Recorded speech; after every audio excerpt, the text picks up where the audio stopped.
नमस्कार। आज एक बहुत बड़ी घोषणा हो गई है। कास्ट सेंसस, जाति जनगणना, जिसकी मांग थी पिछले कुछ महीनों से नहीं, सालों से नहीं, दशकों से, डेकेड्स से जो मांग चल रही थी, आज सरकार ने घोषणा की है कि अगली जनगणना में कास्ट एन्यूमरेशन किया जाएगा। बहुत बड़ी घोषणा है जिसका स्वागत होना चाहिए और मेरी उम्मीद है कि हम जैसे लोग जो कई सालों से इसकी मांग कर रहे थे, लेकिन जिन पे तमाम तरह की तोहमत लगाई जाती थी, तमाम तरह के आरोप लगाए जाते थे, अब उम्मीद है, अब चूंकि मोदी सरकार ने घोषणा कर दी है, तो अब कई लोग कहेंगे हाँ, बात तो सही कह रहे थे। खैर, मौका है स्वागत करने का। और हाँ, बधाई भी बनती है। बधाई सरकार को बनती है, मोदी जी को भी बनती है, मगर उससे ज्यादा बधाई बनती है उन्हें जिन्होंने इस सवाल को लेकर दशकों तक संघर्ष किया।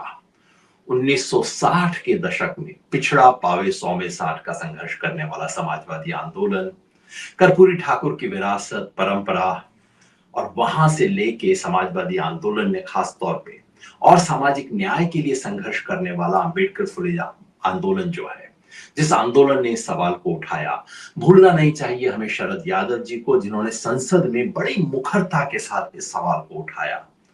उन सबको बधाई देने का समय है।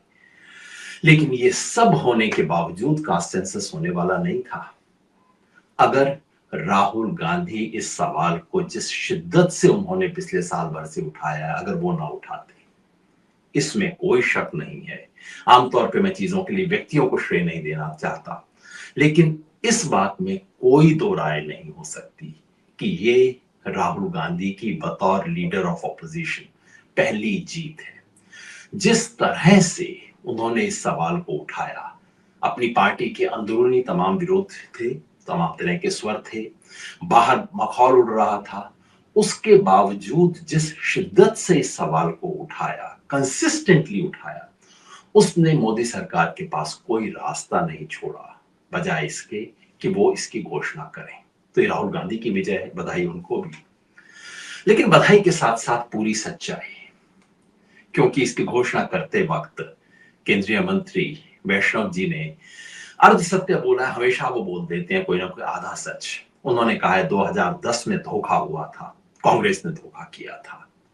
बात सही है कि 2010 में इस देश की संसद ने सर्वसम्मति से कहा था कि जाति जनगणना की जाए, लेकिन वो हुई नहीं। जाति जनगणना के बजाय हो गया एक सोशियो इकोनॉमिक सर्वे, जिससे बात नहीं बनी।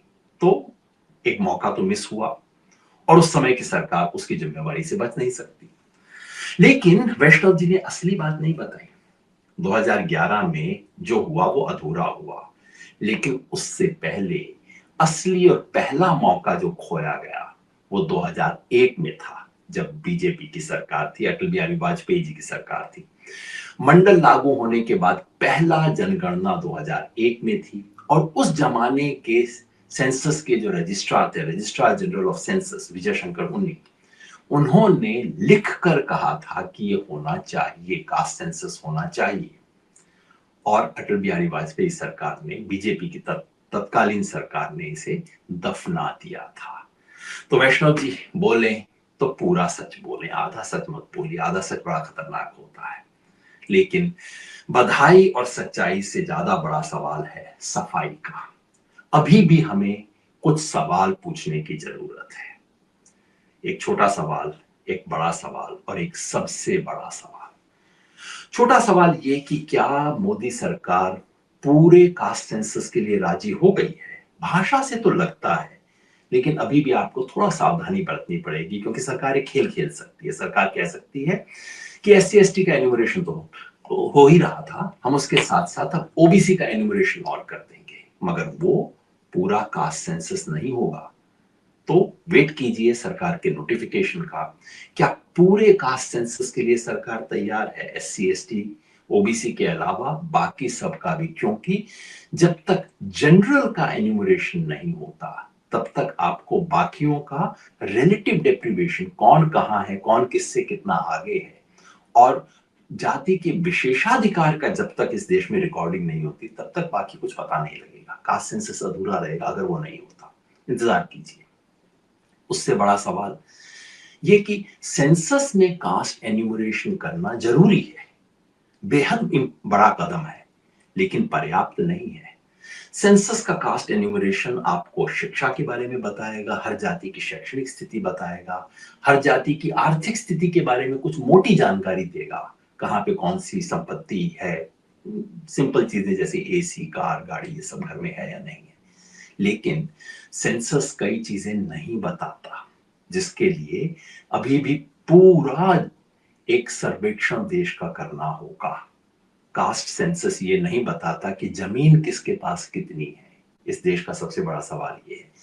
कास्ट सेंसस ये नहीं बताता कि सरकारी अफसर कौन किस जाति के हैं, कितने आईएएस ऑफिसर, कितने लोग कहाँ हैं, ये सूचना कास्ट सेंसस में रिकॉर्ड नहीं होती। सेंसस ये भी नहीं बताता कि इकोनॉमिक एंटरप्राइजेस, दुकान, इंडस्ट्री, कॉर्पोरेट सेक्टर में कौन है। सेंसस ये भी नहीं बताता कि प्राइवेट सेक्टर की अपॉर्चुनिटीज किसके हाथ में है। तो अगर सेंसस से हमें इस देश का पूरा सामाजिक एमआरआई करवाना है, तो सेंसस ऑफ इंडिया में एन्यूमरेशन करना एक एक कदम है, पर्याप्त नहीं है, बहुत कुछ और होना है। क्या सरकार उसके लिए तैयार है? ये सवाल पूछा जाना चाहिए सरकार से। और फाइनली, सेंसस करवाना, ब्लड टेस्ट करवाना, रिपोर्ट करवाना, एक्सरे करवाना एक कदम है। असली सवाल यह कि इलाज क्या होगा। कांग्रेस ने और इंडिया गठबंधन ने एक बड़ा घोषणा की हुई है। उन्होंने कहा है कि वो रिजर्वेशन पे 50% की लिमिट को हटाएंगे। क्या वो ऐसा होगा? क्या बीजेपी और मोदी सरकार इसके लिए कमिट करती है कि वो 50% की सीमा जो कि सुप्रीम कोर्ट ने लगाई है, उसे हटाकर 9th शेड्यूल में डालें, ताकि सुप्रीम जुडिशरी इसको ब्लॉक ना कर सके? मतलब सेंसस तो होगा, लेकिन सेंसस के बाद क्या होगा? तो आज दिन है सामाजिक आंदोलन को याद करने का, कास्ट के सवाल पे, जाति व्यवस्था और जातिगत न्याय के सवाल पे इस देश में चले हुए लंबे संघर्ष को सलाम करने का दिन है। और हाँ, सलाम बिहार को करने का भी दिन है, क्योंकि बिहार की राजद सरकार और साथ में जेडीयू की सरकार भी, उसने पहली बार एक सेंसस करके साबित किया कि ये हो सकता है। तो बिहार की सरकार को और हाँ, नीतीश बाबू को भी बधाई, पूरे आंदोलन को बधाई, और एक लंबे संघर्ष के लिए अब कमर कस लीजिए। इस देश में कुछ बहुत बड़ा होने वाला है। धन्यवाद।